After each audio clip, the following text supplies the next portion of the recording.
मित्रांनो, आपल्या आयुष्यातील नातेसंबंध हे सुखद आणि समाधानकारक असावेत असे प्रत्येकाला वाटते. मात्र काही वेळा आपला जोडीदार आपल्या भावनांना समजून घेत नाही, आपल्याला मानसिक त्रास देतो.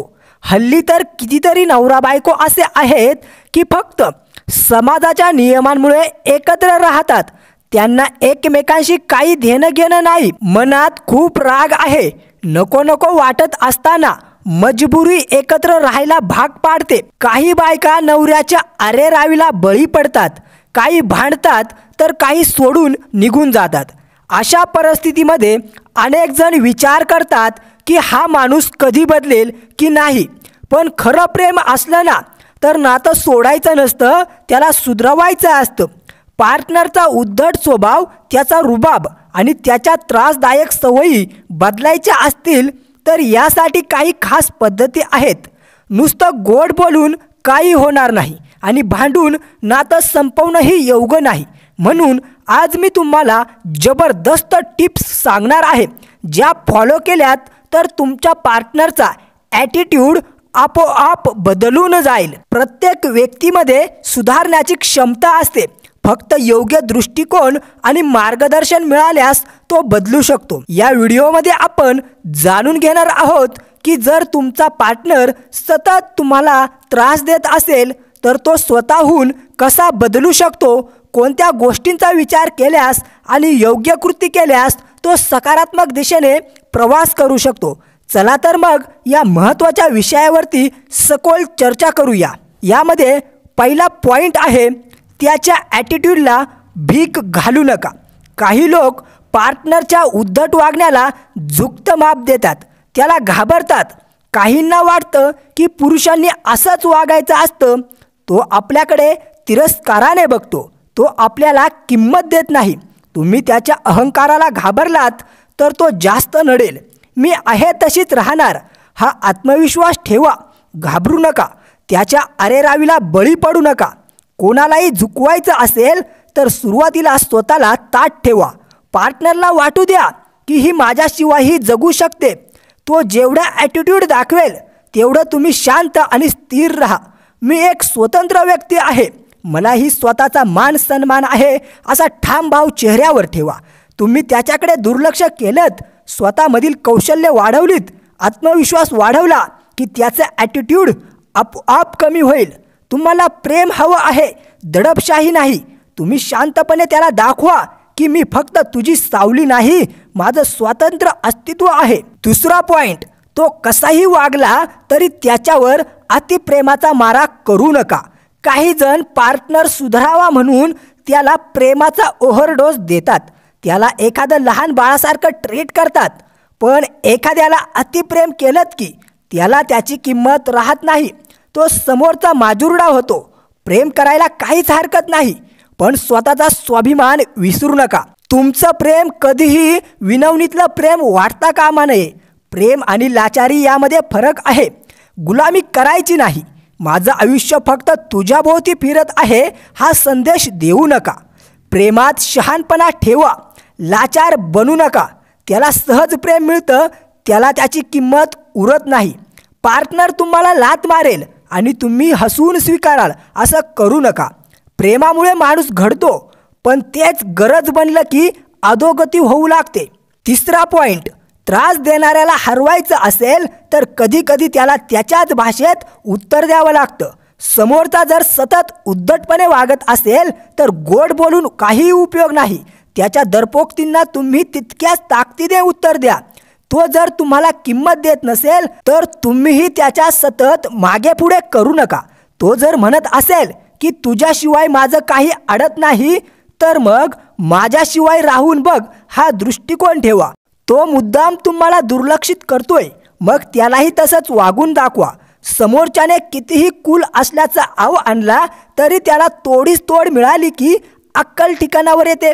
यासाठी भांडण न करता पद्धतशीर वागून फक्त तुमचं अस्तित्व ठणकावून सांगा. काही लोक प्रेमाच्या नावाखाली तुम्हाला गुलाम बनवतात. तुम्ही कधीही वैभव बनायचं नाही. जेव्हा तुम्हीही तितकाच योग्य ॲटिट्यूड दाखवता तेव्हा त्याला कळतं की तुमच्याशिवाय त्याचं पानही हालत नाही. चौथा पॉइंट, त्याला कमी समजू नका पण स्वतःलाही कमी लेखू नका. नात्यात दोघेही तितकेच महत्त्वाचे असतात.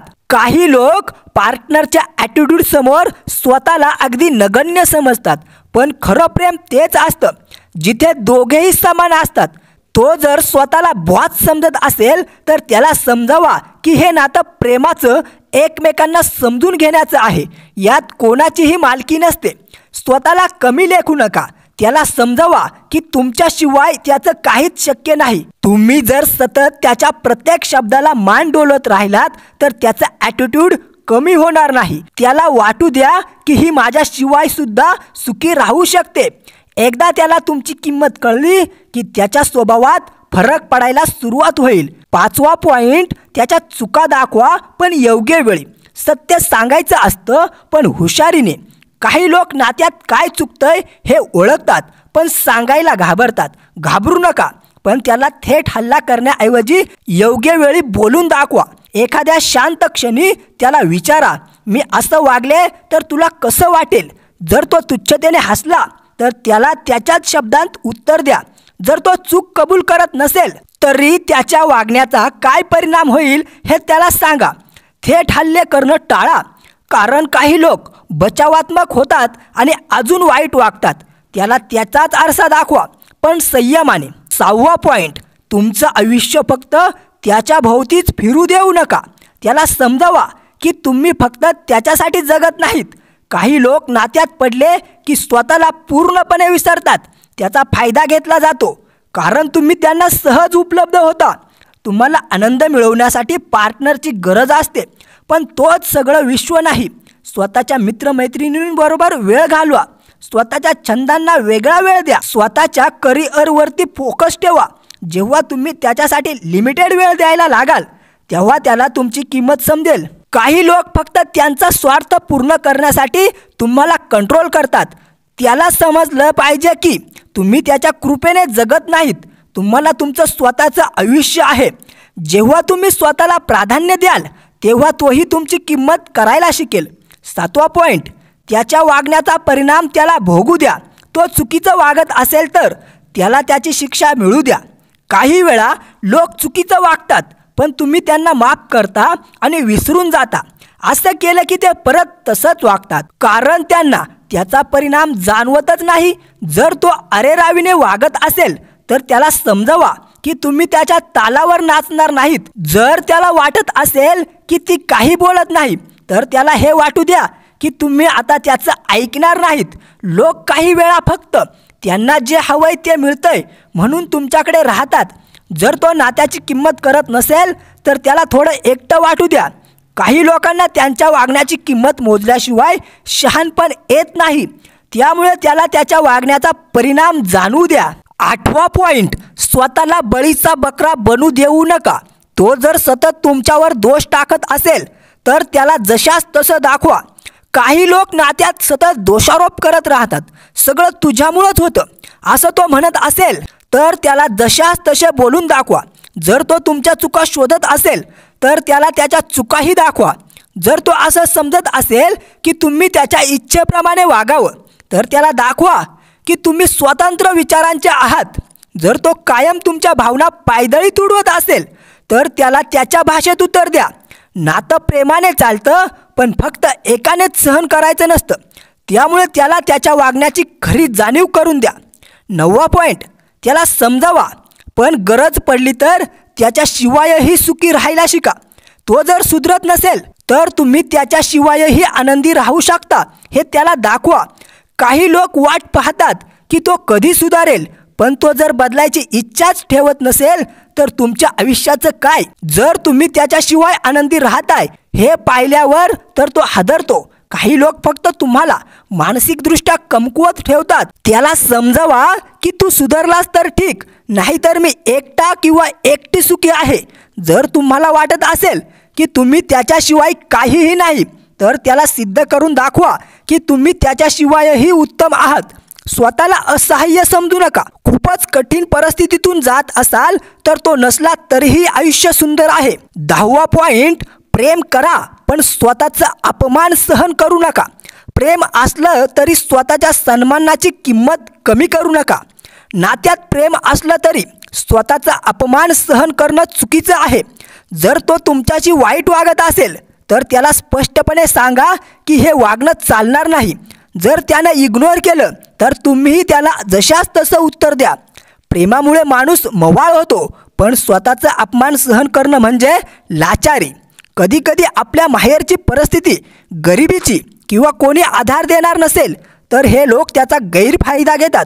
पण तुम्ही जर स्वतःचा सन्मान राखलात तर तोही तुमची किंमत करायला शिकेल. तुम्ही जर त्याच्या वाईट वागण्याला थांबवलं नाही तर हे पुढे वाढतच जाईल. प्रेम हवं, पण सन्मान देखील तितकाच महत्त्वाचा आहे. मित्रांनो, नातं टिकवायचं तर दोघांनीच प्रयत्न करायला हवेत. फक्त एकाने झुकायचं, सहन करायचं, कमी लेखलं जायचं असं असेल तर हे नातं नाही, ही गुलामी झाली. जर तुम्हाला तुमच्या पार्टनरला सुधरवायचं असेल तर या 10 गोष्टी पाळा. त्याने तुम्हाला गमवायला नको वाटत असेल तर त्याने स्वतःला सुधारायला पाहिजे. म्हणूनच नातं टिकवा, पण स्वतःला हरवून नाही. मित्रांनो, दररोज विविध सकारात्मक विचारांसह आपण भेटत असतो. तुमचे जीवनसुद्धा असेच सकारात्मक विचारांनी भरून जावं. तुमच्या मनातील सर्व चांगल्या इच्छा, आकांक्षा पूर्ण होवत तुम्हाला सुख समृद्धी लाभो, ही ईश्वराच्या चरणी प्रार्थना. मित्रांनो, आजचे विचार जर तुम्हाला आवडले असतील आणि ते पटले सुद्धा असतील तर कृपया व्हिडिओला लाईक आणि चॅनलला सबस्क्राईब करायला विसरू नका. उद्या पुन्हा भेटूया नवीन विचारांसह. तोपर्यंत धन्यवाद.